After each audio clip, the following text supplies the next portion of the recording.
So this morning we've got a very interesting session for the opening session of our Db2 virtual conference for GSE 2020. So without much further ado, I would like to introduce Marcus Devage from BMC. His session today is Db2 by the back door. I've not seen this one, so but I do know that I've been to a few of Marcus's sessions, and it's always interesting to see kind of how he gets into Db2 and the things he does. It's always interesting. So I won't waste any more time. It's 2 minutes past, half past. So Marcus, I think I can hand it over to you and you can present. Great, thank you very much, Colin. Hoping you can all hear me all right. Can you see my presentation, my screen? Hope so. It did work earlier. Fab, thanks, Andy. Okie dokes. Yeah, as Colin said, I'm Marcus Devage actually, but it's close enough. I'm a lead product developer for Db2 now after 20-something years as a DBA for Lloyds Banking Group and other stuff before that. So let's get started. How's this year been for you? Remember the first lockdown in the summer?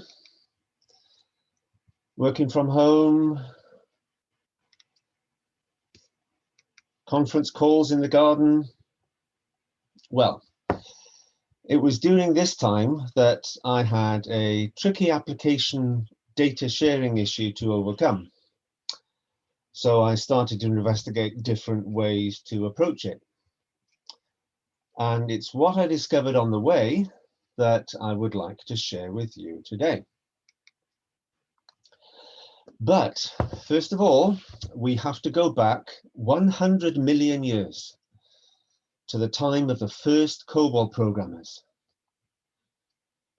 In the early days of Db2, we had static SQL from assembler, PL1, COBOL, C and C++. Store procedures had to be written in C or another language. We had dynamic SQL via Spoofy. Eventually, we had Rex and Java and store procedures. We had even exec SQL statements in DSN util-B. Then came Java, ODBC, GUIs, IDEs, DevOps, Agile, Python, REST APIs, and Insanity. So what I would like is to, with the greatest respect to Alan Freeman, take a pick of the most popular POPs, if not the newer and shinier methods of getting into Db2. So, first of all, let's take a look at the Db2 command line processor.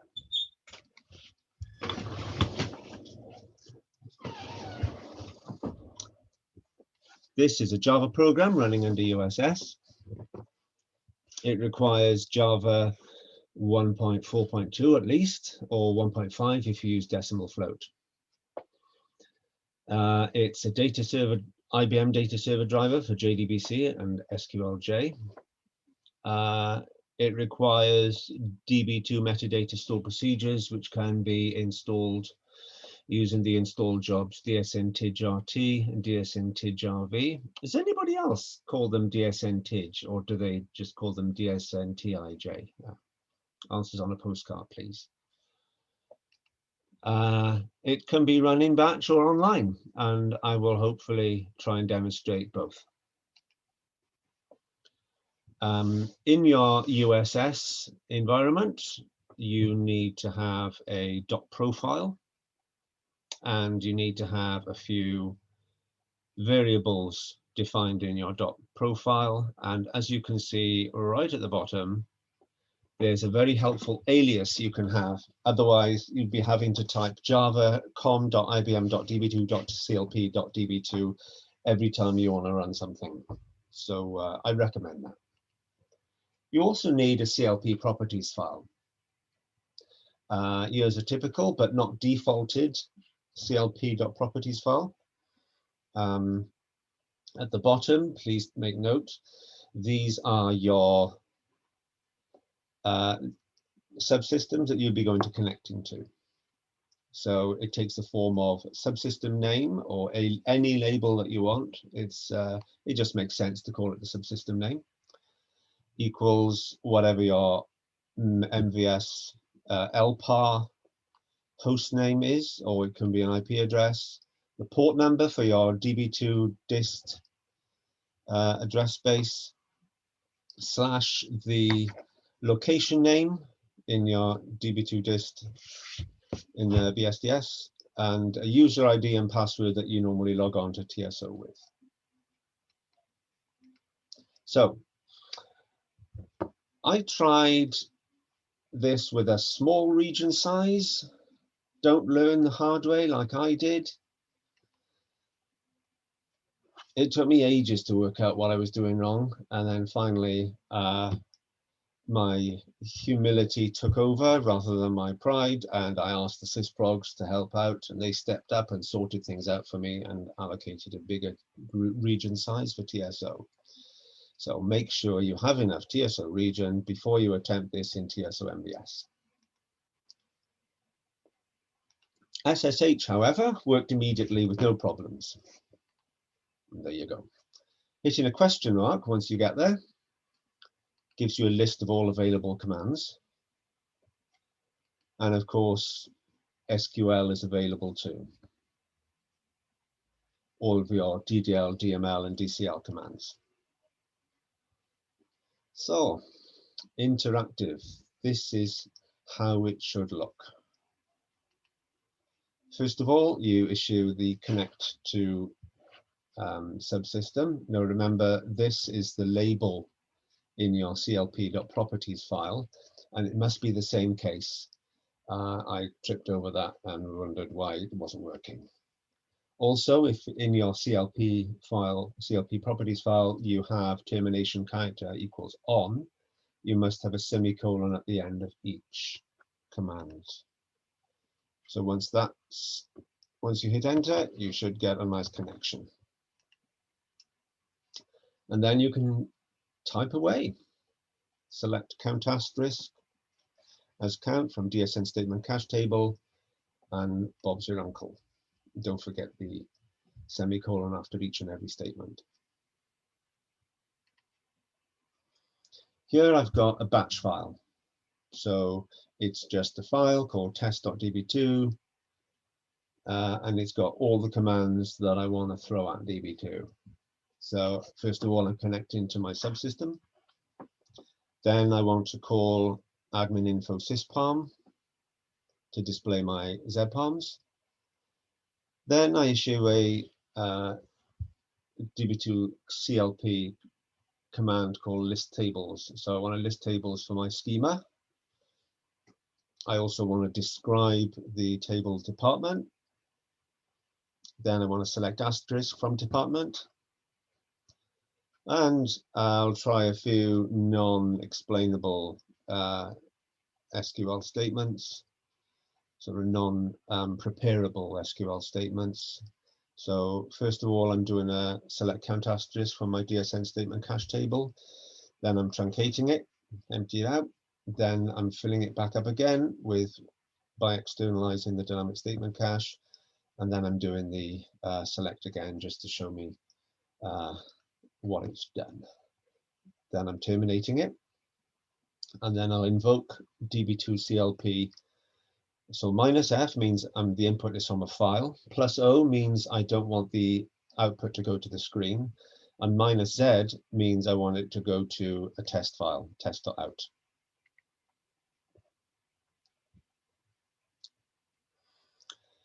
So in true Blue Peter style, here's a video I prepared earlier of me executing those commands in Visual Studio Code, which is my favorite IDE.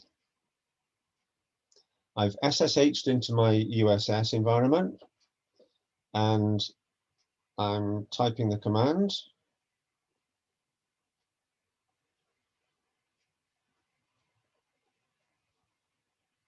And because there's a +O, there's no output going to the screen. So there is an output going to a file. So I'm just refreshing my my directory, my view of the directory, looking for test.out. There it is, and I'm displaying my file. Now this file is in USS, but VS Code, thanks to Zoe, is pointing to my USS.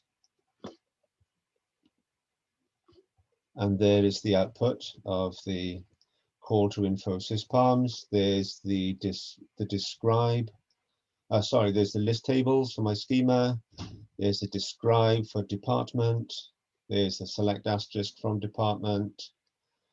I've got 4,273 rows in my cache. I've truncated it, explained it, and I've now got 4,272. So that was a whistle-stop tour of the Db2 command line processor. So if any of you are used to using Db2 on LUW or Mickey Mouse or Fisher Price, as this ZOS DBAs like to call them, then you will be fully aware of accessing Db2 using a command line processor. So next, the Zoe command line interface. This was briefly talked on in the previous session, so I would do recommend you having a look at the Master of the Mainframe session that was at 9 AM this morning. So first of all, because I'm using the Zoe command line interface, I'd like to talk about Zoe for a bit. Zoe is an open source project created to host technologies that benefit the Z platform from all members of the Z community. Zoe, like Mac OS or Windows, comes with a set of APIs and OS capabilities that build on and include some applications out of the box. Zoe offers modern interfaces to interact with ZOS and allows you to work with ZOS in a way that's similar to what you would experience on cloud platforms today. Many third-party vendors have delivered plugins and extensions, and it consists of the following main components: an application framework, which is a web user interface that provides a virtual desktop, including a 3270 emulator. It provides an API mediation layer, which is a gateway that acts as a reverse proxy for ZOS services. Oops, sorry, I said ZOS. I've been working for an American company too long. And also it's got at the bottom my Zoe CLI. It's a command line interface which allows you to interact with the mainframe remotely, and you can plug it into IDEs, into integrated development environments. You can access shell commands, batch scripts, and you can build tools for mainframe development.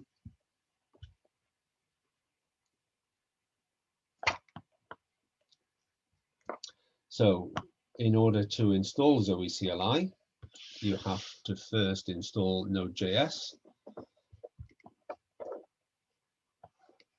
And there are several optional plugins available for accessing Kix, Db2, IMS, FTP, MQ, and a secure credential store. That's great if you want to hide your password from people that you're presenting to. So here's some example commands. Zoe's ZOS console issue command DT. Download all members from sys1.palmlib. I won't go through the whole of it because I'm just doing a little bit. So there you go.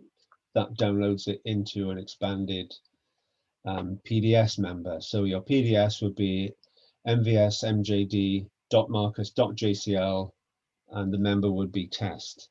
That would be downloaded into a directory called mbsmjd, subdirectory Marcus, subdirectory JCL, and then a file name called test.txt in that directory. I quite like that, actually. I want to submit a job. So I just submit dataset, blah, blah, blah, blah, blah, IFBR14, and it returns the information got from SDSF API. I now want to view the job, so I know what the job number is. I want to list the job, and rather than displaying the whole output of an IFBR14, I'll just display the first line just to show you that it can work.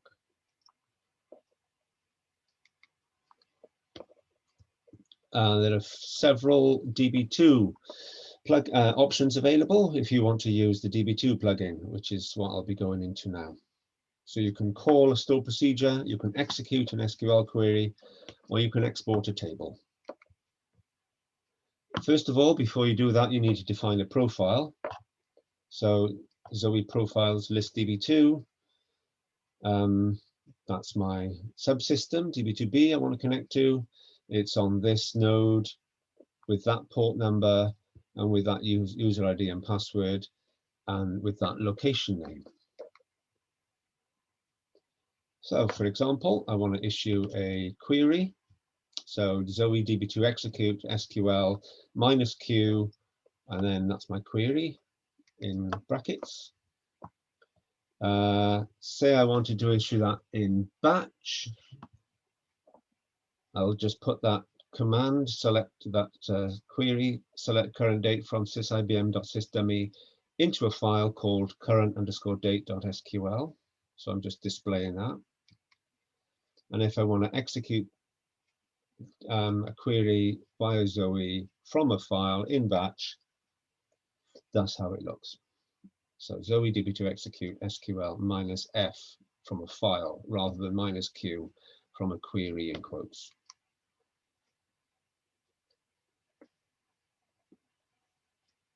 So if I wanted to return a result set, I could do something like this. Select creator name from systables where creator equals me, and name like something table. And I just want to display the first 5 rows because that'll just be huge.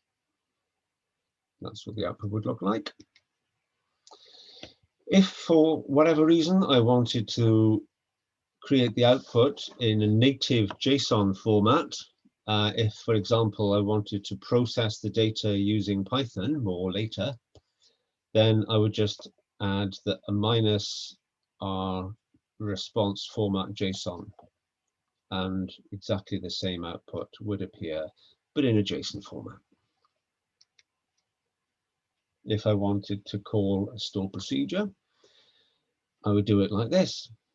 So Zoe Db2 call SP, and then the store procedure name with its parameter list, followed by a -p and the parameters that are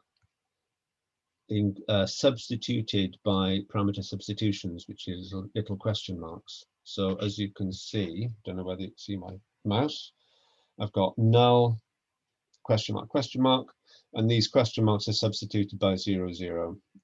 It's just something that I managed to work out myself, how to get it to work, because the documentation for this is a little terse, to be honest.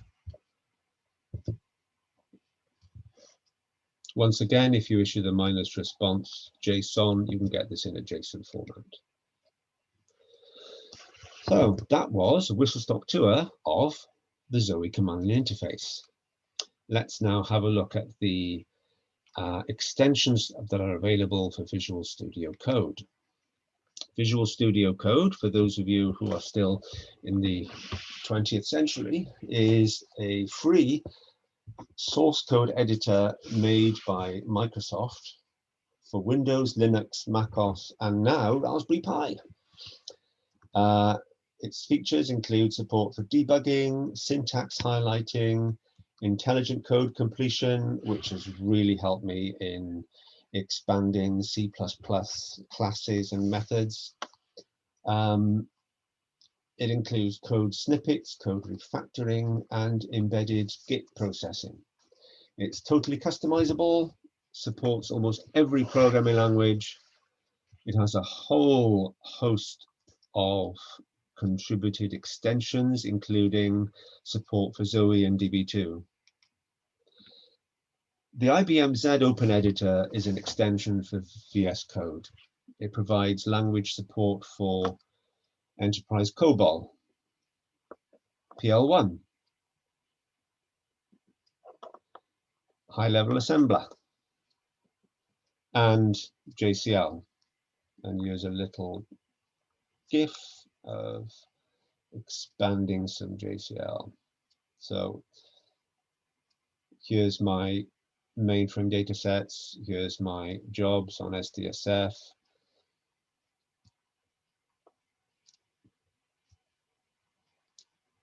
There you go.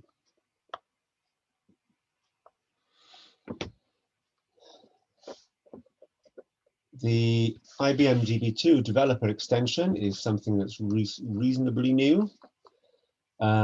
It supports SQL. It's got syntax highlighting, which is useful, and code snippets, which is very useful if you've forgotten the syntax for a merge statement, if anybody ever knew one in the first place. SQL statement execution is available, and you can actually save results into a CSV file. So once again, here's something I prepared earlier. Here's my PDS member with a very simple SQL statement in. I've also got the same statement in a USS file, just to show that you can execute this from either. So in my USS file, I've got a call to sysinfo, sysproc admin info syspalms, and a brief SQL statement. I'm executing all. I'm not providing any variables. There's the parameters. They're all null. And here's the result. Ta-da! These are all my ZPalms. On the top right, you can see a little floppy disk icon for you to export it to a CSV file. But I had two statements in there. Where's the other one? So that was my sysproc admin info call. Here's my SQL call. So there you go. Select creator and name for sysIBM, blah, blah, blah.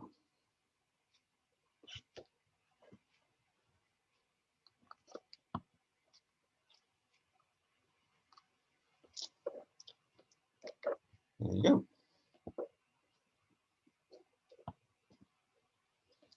So there's another extension called the Db2 Connect extension.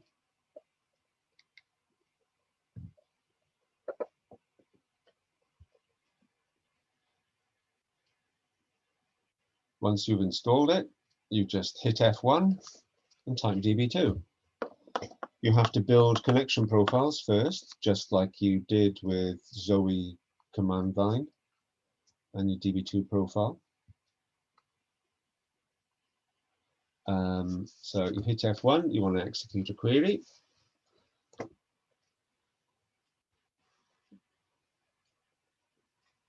So I don't want to select everything, I just want to select count asterisk. So I'm selecting everything from my DSM statement cache table.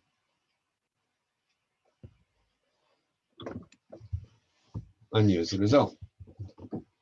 Honestly, that actually was the result. I didn't make that number up.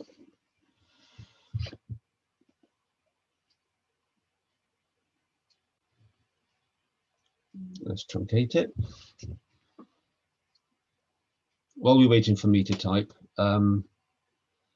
I thought I've seen far, far too many presentations where a live demo has gone horribly wrong. So I thought I would record my live demos and just plug them in as videos in my presentation. So little free tip there for you presenters. And there you go. I've just truncated my statement, selected it again, and that's that.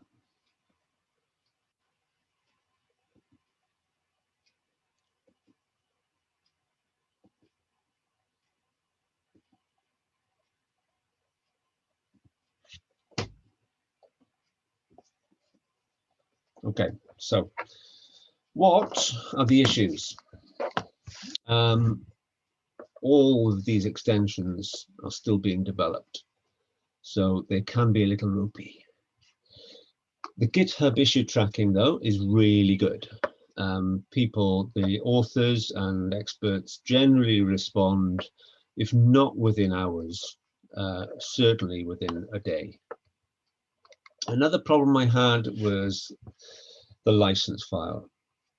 I had a valid license file, but could I work out where I could put it in order for whatever it was I was trying to access Db2 via could access the license file? It took me ages. The documentation for this is very, very brief, and this is how I felt about the documentation. You just, yeah, thank you. So, enough of that. That was VS Code extensions. Now, let's have a look at Python for Db2. The prerequisites are Python 2.5 or later. You need the Db2 driver, so you need to type in pip install ibm_db. You need, once again, a valid license file. Jörn Thyssen is going to be doing a presentation in later on next week in GSE, in the GSE conference, and I would thoroughly recommend you have a look at that. And because he's doing that, I am not going to go into Python for Db2 in any great detail because I don't want to steal his thunder, because I've seen his presentation and it's really good. So a good place to start would be just Google Jane Mann's Medium blogs on medium.com. There's a load of stuff there. They're really, really helpful. The API catalog, if you want to work out how you access the different methods in IBM-DB, in the Python plugin, Db2 plugin for Python.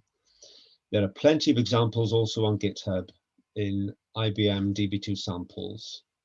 So please have a look at those. I would have been completely lost without them. So what I will do is show you a very brief demo of me running a Python program. So just to show you that I'm not biased at all on Linux, Unix, or ZOS, I've actually got a Windows PowerShell app. So on the left-hand side is my Python program. I've edited or written and edited using VS Code. And on the right-hand side is my Windows PowerShell that I shall be executing it from. So play. So here's my Python code. I want to do an IBM Db2 execute immediate. I'll also be extracting some client data. I'll be calling the ZPalm. There you go. I'll be calling the ZPalm store procedure.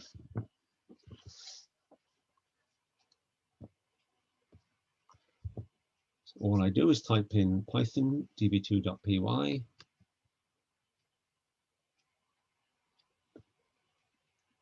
There's my SQL statement. There's my client information, and here's the output of my ZPalms. Honestly, it's once you get it loaded and you get it sorted and installed, it's really, really easy to get any type of data out of Db2 in Python.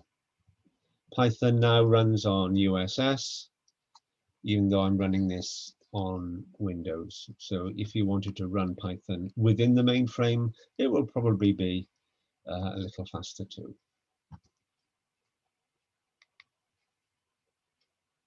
Next slide. So REST services, and this will be our last toe dipping into Db2 by the back door. Prerequisites for running REST services on Db2 are these APARs and any other Db2 REST service maintenance. You need to run the sample jobs DSN TIG RS and DSN TIG R2. There are two main ways of creating a service, a REST service in Db2, using the bind service command, which is a DSN subcommand, which is, for the likes of us dinosaurs, far, far easier than anything else. Or you can use the HTTP post request, and I've discovered Postman as an application. It's a program for Windows that you can build post requests in, and honestly, it's really, really easy. I shall demonstrate that in a minute. So here's what the bind service looks like. I want to create a service in my collection, MVSMJD, and I didn't want to do that.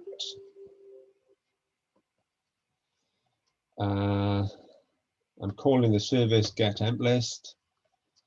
The input for the SQL is in DD name SQL in, little comment, table qualifier, typical bind parameters.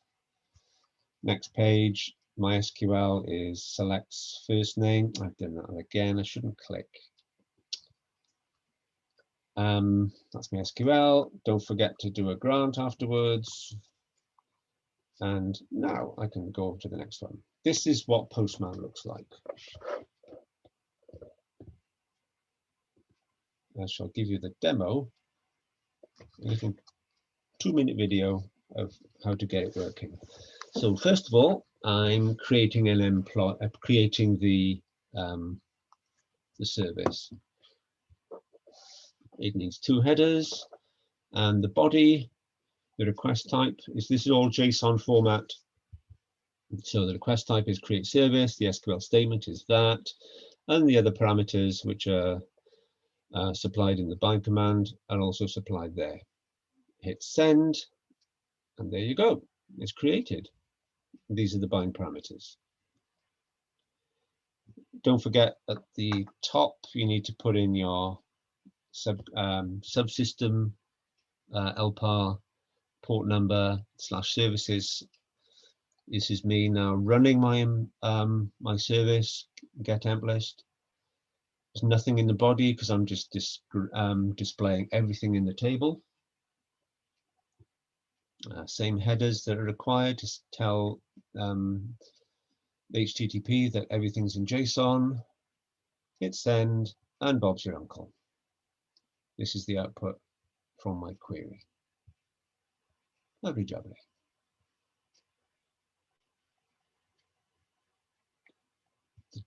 The drop command is just as easy. I'm issuing a drop service. And a message back, it was dropped successfully. Right. Now let's look at getEmpList 2. It's practically the same, except there's a parameter. There's a variable substitution going on here. I want where last name like a variable. So I hit that. There you go. That service was created successfully. Now, how do you run it and pass a variable into it? You put the name like, which is the variable name, and the content in the JSON body. And there you go. Here's all my employees, which have a last name beginning with H. And once again, the drop statement is really easy. So that was a tour of Postman. Postman's brilliant. It makes coding REST services so much easier.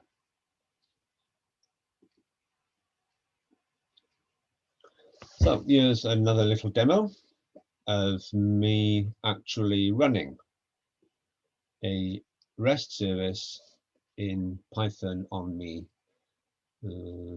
Yeah, this is on my laptop. So this is my post request, services/IBM service, and that's the collection name my service is in. I'm building up my request. The payload is a -display group command. So I want to display the group command, parse the output, and see and put the output into variables. So let's have a look, see what the output of my display group command looks like. So I've got two ways of parsing the output. There you go. It was that quick. This is the output of the command.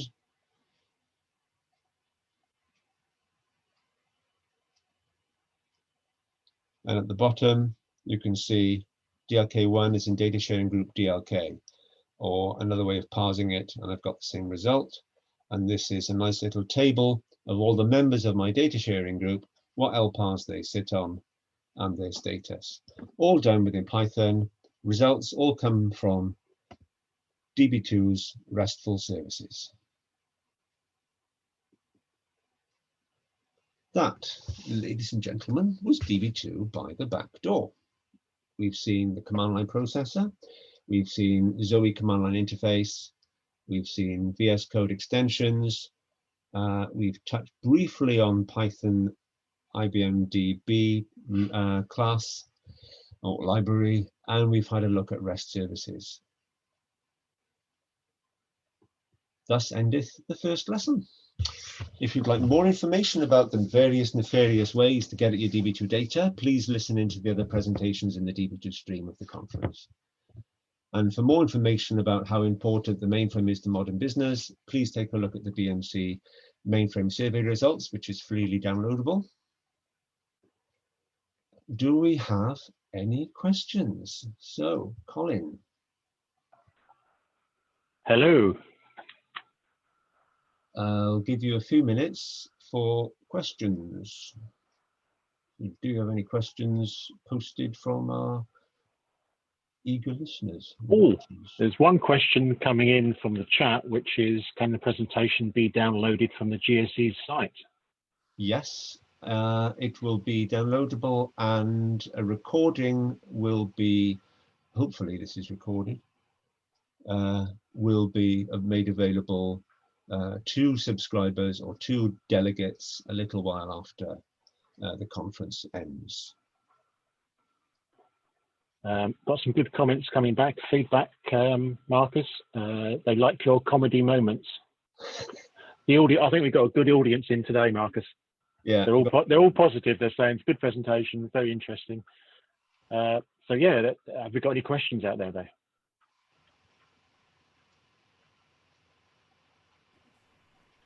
Well, this is pretty fab, thank you. If there are no questions, please, please, please leave feedback. With my co-DB2 chairman hat on, along with Colin, this enables us on the conference planning committee to arrange better speakers and better experiences for you, the delegates, year after year. So please leave feedback on all of the sessions you attend in GSE this year. It is very helpful indeed. Also, please consider showing your appreciation by kindly donating a small sum to our charity this year, NHS Charities Together. Please follow the link or scan the QR code. Thank you very much.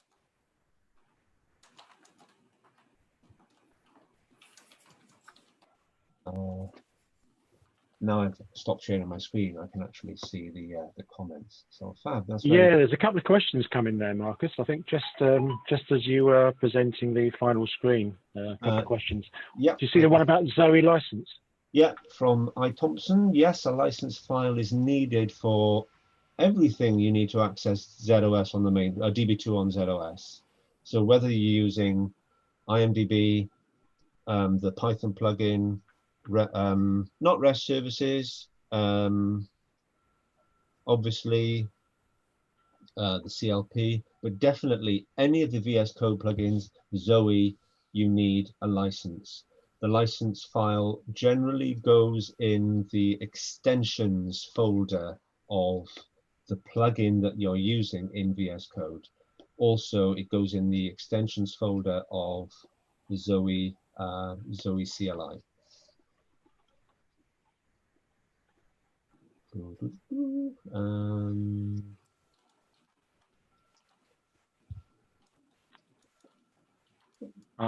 So can these links be set up securely rather than using a TSO user ID and password? Right, that's connections to, yes, connections to DB2. To be honest, I don't know. If you're using Zoe command line, you have to set up your profile using a TSO user ID and password. Once you've done that, you can invoke the secure credentials plugin, which would then obscure your TSO user ID and password, and put that into the Windows registry if you're using Windows.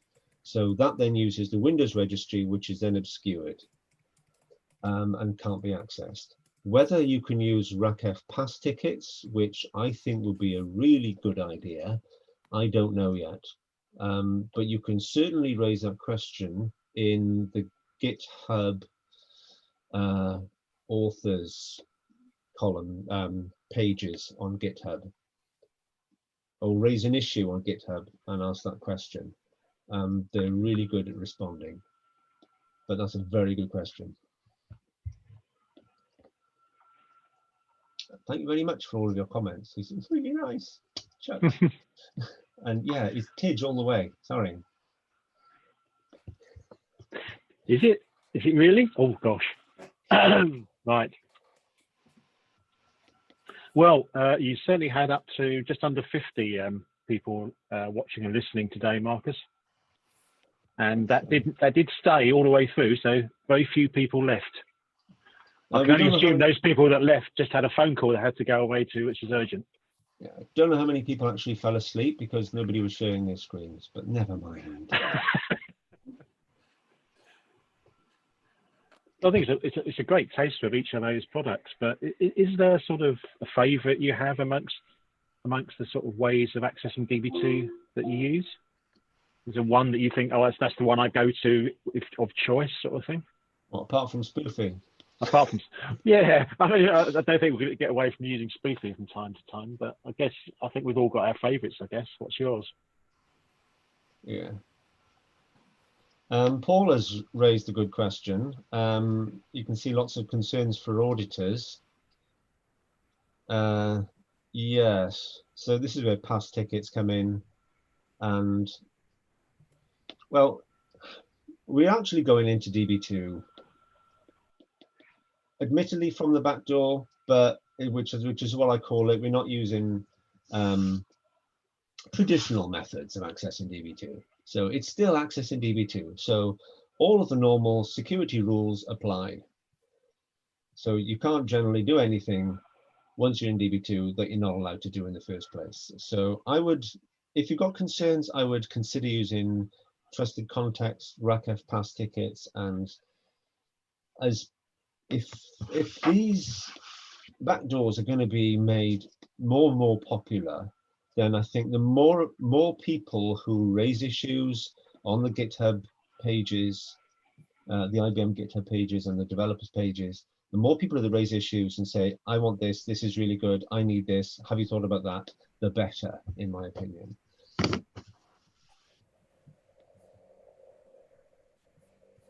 I guess one point would be that there's so many backdoors because perhaps there isn't a really good, clear front door from IBM. There's not one sort of, this is the tool you use to see what's going on in DB2 to sort of see the data. And apart from, as you say, the spoofy, but really it's like IBM hadn't really kind of thought of what the best way of accessing the data is. Well, you've got SQL, you've got RDS, and you've got utilities, but they're just making things more and more open, which on the one hand is really good. But on the other hand, you need to be careful.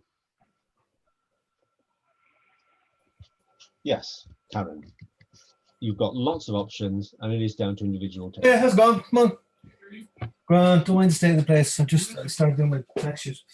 Yeah, quick question for you. Yeah. I said the 3rd November, didn't I? Go For this on. call thing.